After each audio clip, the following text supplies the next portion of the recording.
Correct ಅದ. ಕರುನಾಡಿಗೆ ನಮಸ್ಕಾರ.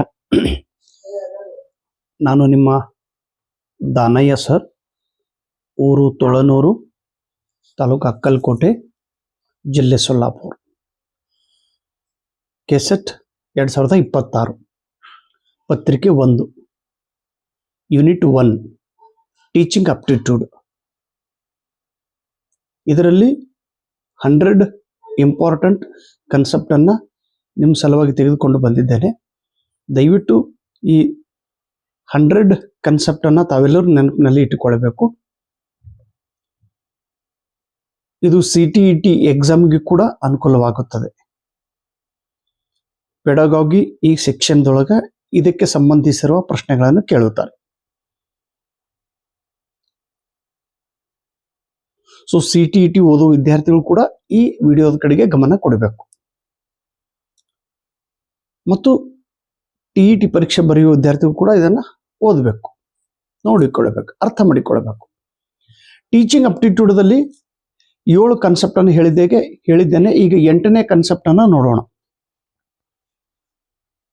A teacher wants to use a traditional teaching AIDS.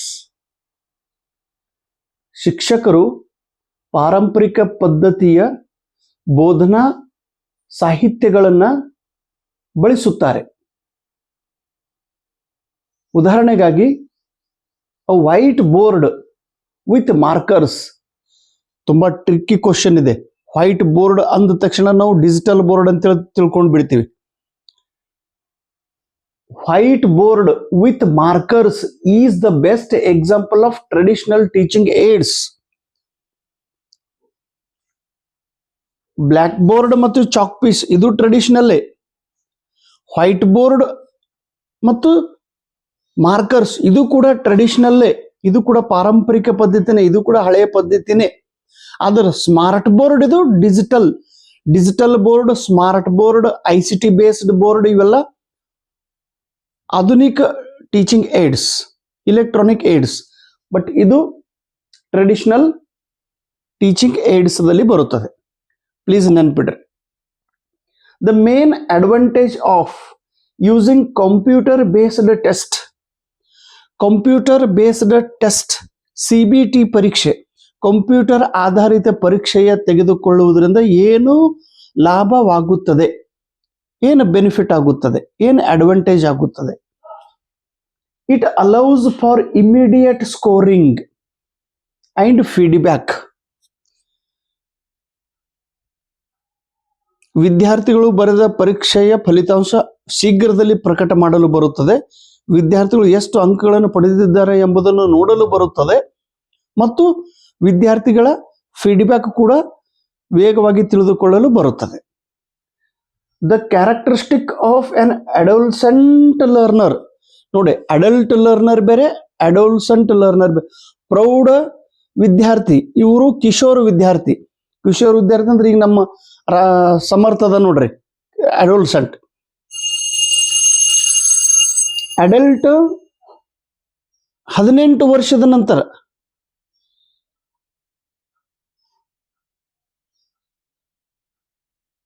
ಅದಕ್ಕೆ teenage ಅಂತ ಕರೀತಾರೆ. ಇದಕ್ಕೆ ಟೀನೇಜ್. ಅಡೋಲ್ಸೆಂಟ್ ಕಿಶೋರ್ ವಯಸ್ಸಿನ ವಿದ್ಯಾರ್ಥಿಗಳು. The characteristic of an adolescent learner, they are often influenced by their peers and social circle. Adolescent learner ಈ ವಿದ್ಯಾರ್ಥಿಗಳ ಮೇಲೆ ಯಾವಾಗಲೂ ತನ್ನ ಗೆಳೆಯರ ಪ್ರಭಾವ ಮತ್ತು ಅವರ ಸಾಮಾಜಿಕ ಗುಂಪಿನ ಪ್ರಭಾವ ಅವರ ಮೇಲೆ ಹೆಚ್ಚಾಗುತ್ತದೆ.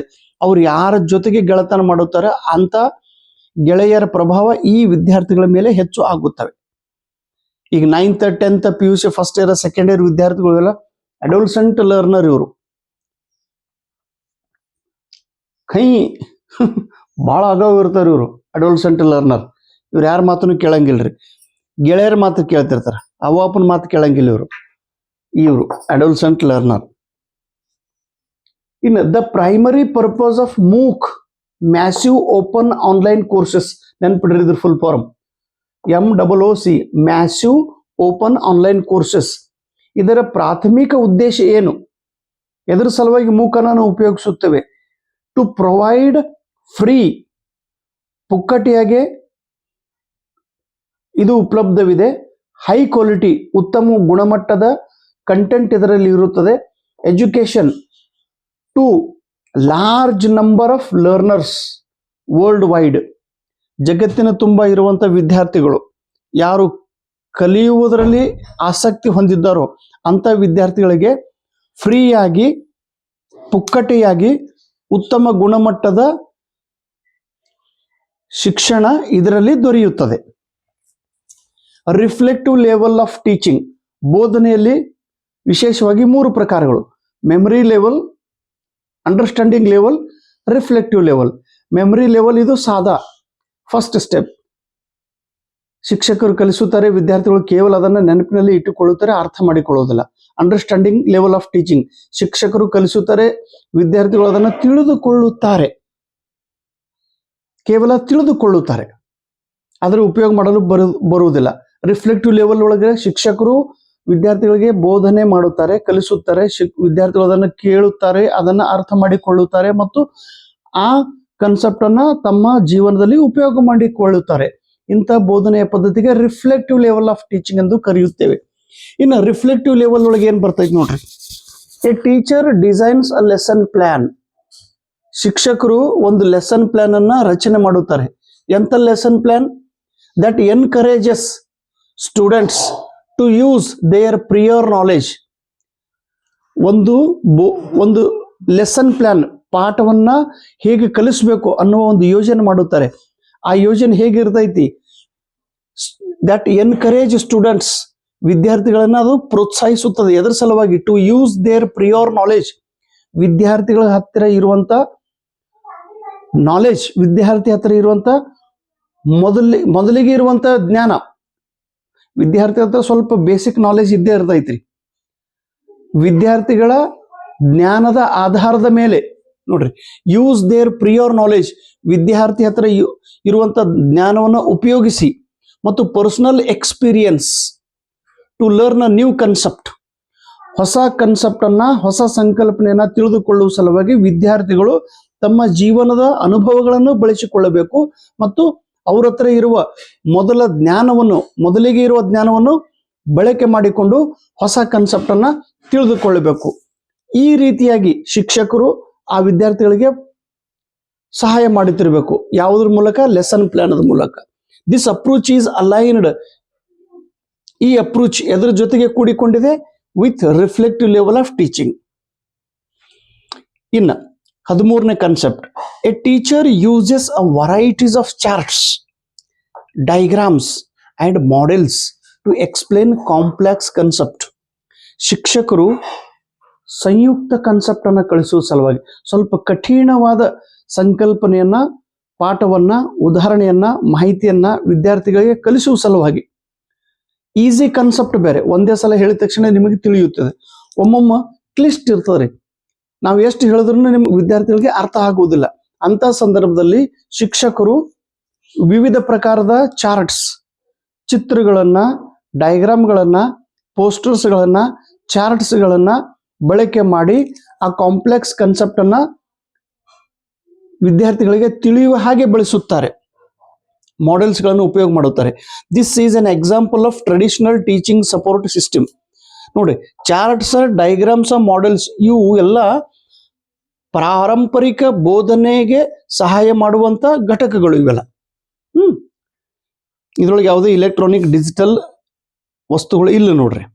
ಇನ್ನು 14ನೇದು, it describes the characteristic of cognitive learner. ವಿದ್ಯಾರ್ಥಿಗಳದೊಳಗಿನ ಮತ್ತೆ ಬೇರೆ ಬೇರೆ ಪ್ರಕಾರದ ಲರ್ನರ್, ಇವ ಕಾಗ್ನಿಟಿವ್ ಲರ್ನರ್ ಅಂತ ಕರಿತೀವಿ. ಕಾಗ್ನಿಟಿವ್ ಇದರ ಅರ್ಥ ತಿಳಿದುಕೊಳ್ಳುವ ವಿದ್ಯಾರ್ಥಿ, ಜ್ಞಾನವನ್ನು ಅರ್ಥ ಮಾಡಿಕೊಳ್ಳುವಂತ ವಿದ್ಯಾರ್ಥಿ, ಅರಿವಿನ ವಿದ್ಯಾರ್ಥಿ. ಅವನಿಗೆ ಬಹಳ ಅರಿವು ಅದ್ರಿ ಸರ, ಬಹಳ ತಿಳುವಳಿಕೆ ಅದ ಅವನಿಗೆ ಅಂತ. ಅರಿವೇ ಗುರು, ಜ್ಞಾನ, ಅರಿವು, ವಿಸ್ಡಮ್. ಕಾಗ್ನಿಟಿವ್ ಲರ್ನರ್ ಅಂದ್ರೆ ಯಾರು? They are interested in how information is processed. ಒಂದು ಮಾಹಿತಿಯು ಹೇಗೆ ಪ್ರೊಸೆಸ್ ಆಗಿದೆ ಅದು ಹೇಗೆ ಪ್ರಕ್ರಿಯೆಗೊಳ್ಳುತ್ತಿದೆ ಅನ್ನೋದನ್ನ ತಿಳಿದುಕೊಳ್ಳುತ್ತಾರೆ. ಯಾರು? Cognitive learner. ಮತ್ತು how concept are mentally organised. ಒಂದು ಕಲ್ಪನೆಯನ್ನ ನಮ್ಮ ತಲೆ ಒಳಗೆ ಅದನ್ನ ಹೇಗೆ ನಾವು ರಚನೆ ಮಾಡಿಕೊಳ್ಳುತ್ತೇವೆ, ಹೇಗೆ ಅದನ್ನ ತಿಳಿದುಕೊಳ್ಳುತ್ತೇವೆ, ಈ ವಿಚಾರಗಳು ಯಾರ ತಲೆ ಒಳಗೆ ಇರ್ತಾರೆ? ಕಾಗ್ನಿಟಿವ್ ಲರ್ನರ್, ಅರಿವಿನ ವಿದ್ಯಾರ್ಥಿಗಳ ಹತ್ರ. Thank you. ನೀವೆಲ್ಲರೂ ಕಾಗ್ನಿಟಿವ್ ಲರ್ನರ್ ಆಗಿರ್ಬೇಕು. ನೀವೆಲ್ಲ ಅರಿವಿನ ವಿದ್ಯಾರ್ಥಿಗಳ ಆಗ್ರಿ. ಓಕೆ, ಧನ್ಯವಾದಗಳು.